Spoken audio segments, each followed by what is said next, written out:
Hi friends, తమిళ్లో release అయిన bun butter jam Telugu dubbing ఈ రోజు రిలీజ్ అయింది. చంద్రు, రాజు జయమోహన్ హీరోగా నటించిన ఈ సినిమాలో భవ్యత్రిక, మైకేల్ తంగదురై, విక్రాంత్, దేవదర్శిని, శరణ్య ప్రధాన పాత్రలు పోషించారు. ఆద్య ప్రసాద్ మరో హీరోయిన్ గా నటించింది. ఈ సినిమా ఎలా ఉందో ఇప్పుడు చూద్దాం.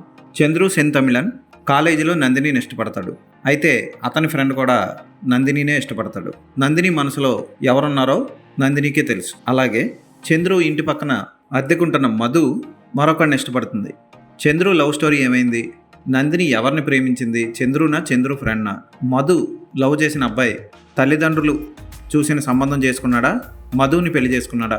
చివరికి చంద్రు మధు ఏమయ్యారు? చంద్రు తల్లి మధు తల్లి వేసిన ప్లాన్ ఏంటి అన్నది సినిమా చూసి తెలుసుకోవాలి. ఇది ఒక స్వీట్ సింపుల్ లవ్ స్టోరీ. రాజు జయమోహన్ హీరోగా ఫస్ట్ 10 నిమిషాలు చూడడానికి చిరాకు తెప్పించిన తర్వాత నుంచి చాలా బాగా యాక్ట్ చేశాడు. ప్రేమ దేశం లాంటి లవ్ స్టోరీ ఉన్న ముగింపు మాత్రం వేరే ఉంటుంది. చంద్రు